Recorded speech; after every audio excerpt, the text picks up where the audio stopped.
The BBC has published an article on the absence of Gen Z or Gen Z, as it is pronounced in British English, the revolt in India.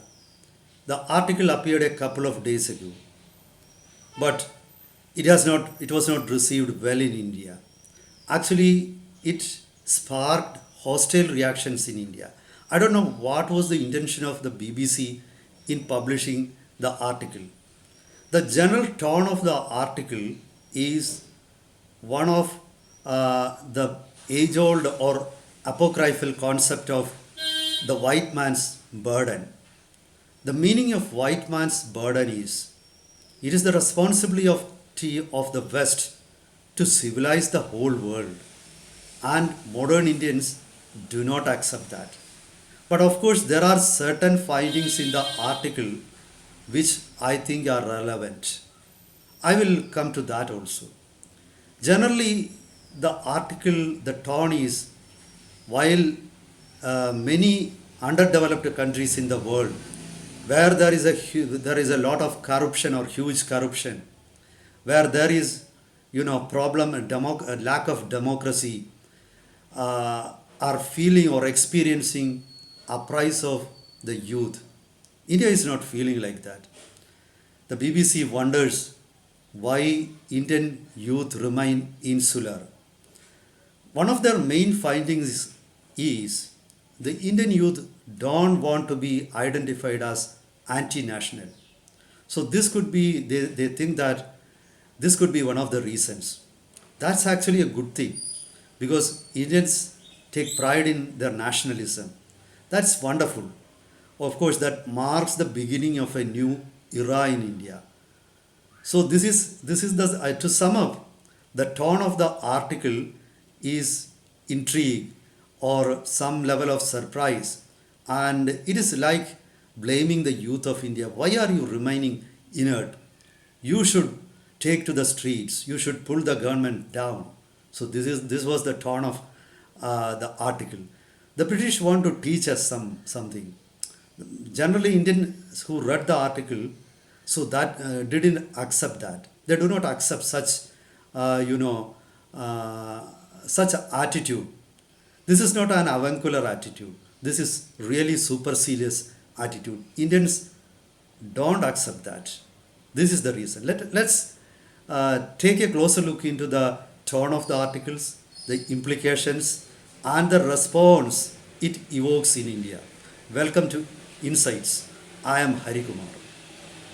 As I said initially, the article was trying to find why Gen Z revolt didn't happen in India. It seems the white man is surprised. The problem is there even at the first instance once one can find the reason for this surprise. Because as the article itself says, there is huge democratic decentralization in India. Again, India is diverse.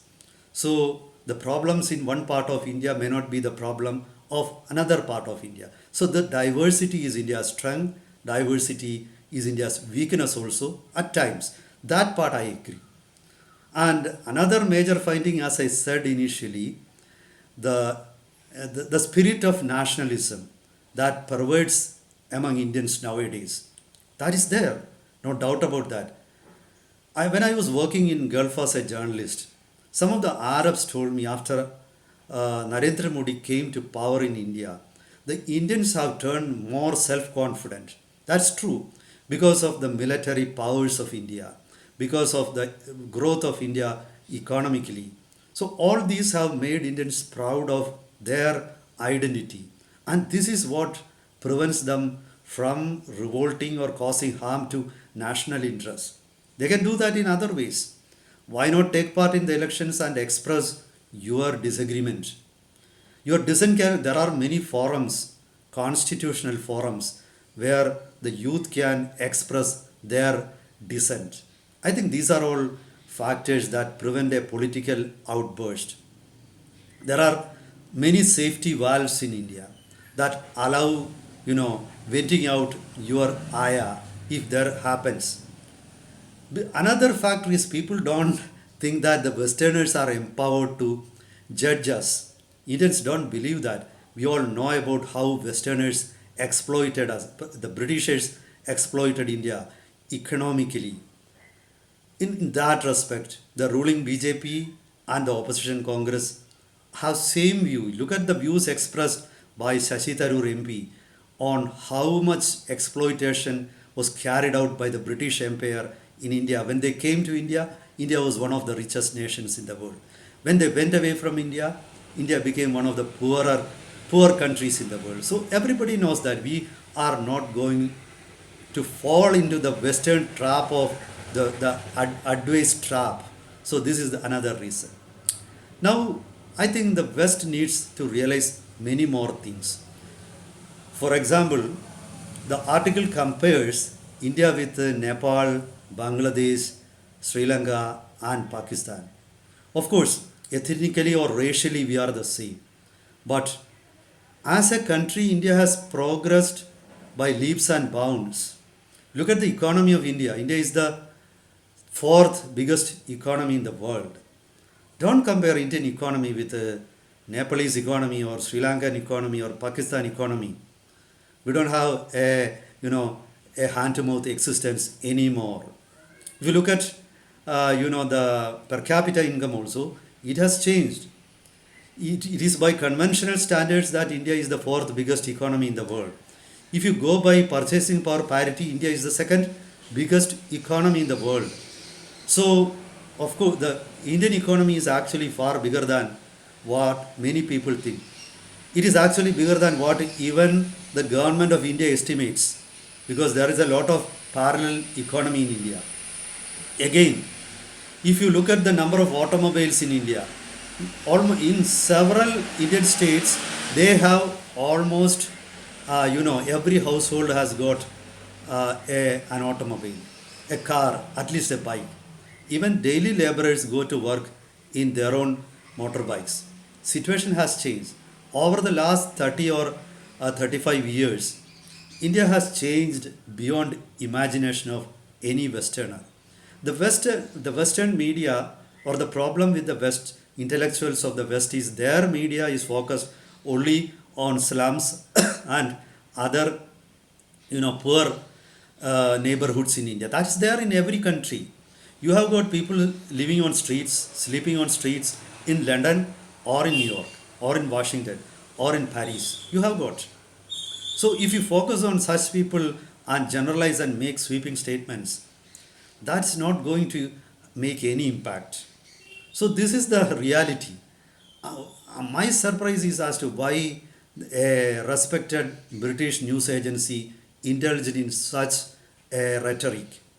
Perhaps they might have got some aims. They want to pull down Narendra Modi government. But I am sure that if this is the way you are trying, you are actually wasting your effort and money. Nobody is going to take you seriously. Because you need to reflect reality, and if you want to misinterpret, do that. But first of all, you should know what is the reality. The reality is different, absolutely different. You need to have, you are trying to measure an ocean with a spoon. That's not enough to measure India. India is a huge country. The economy is huge, population is huge. And now Indians are proud of their heritage. Indians are proud of their achievement. I still remember that Western media, including the New York Times and Washington Post, and the British paper Guardian, used to, mock at India when India used to send satellites. But now even NASA is seeking ISRO's cooperation in sending satellites or studying space. So your wish may not be the reality. So this is the situation. I think these conclusions, they have, they have made some right conclusions also. As I said, for example, there is democratic decentralization. There are different groups in India. Their interests may not be the same. It means that India's strength is India's diversity. Perhaps sometimes it causes weaknesses also, but we can overcome that. So when the West wishes in the gens in India to rise in revolt, that's it's a wish that is not going to get fulfilled. It's not our responsibility to fulfill your wish. Look at the gens Gen Z in India. For example, you look at the billionaires, the man who is the owner of the Perplexity AI company. You look at the if in the UK, you look at the biggest employer of the UK. It is the Jaguar Land Rover, JLR. This JLR is owned by an Indian company, Tata Group. So Indians are giving the highest number of jobs to white people in the UK. Again, you look at the top rich people in the United Kingdom. Four of them are of Indian origin. I am not against white people. Don't think that I am racially against you. But at the same time, when institutions from your country who are expected to have high standards behave like this, try to incite revolts in India, I will be forced to think like that you are jealous of India, or you nurture some hatred against racial hatred against Indians in your inner mind. So please don't indulge in that. If you want to cooperate with India, yes, you cooperate. Before BBC published this article, British Prime Minister Keith Starmer was in India, and India has promised to buy many things from the UK. That is going to, strengthen your economy. India is going to invest in UK and in Western countries. If you want such a friendship, don't publish like this. Don't think like this. Change your viewpoints. The world is getting different. So I think this is the response from Indians. Meet you with updates. Till then, goodbye.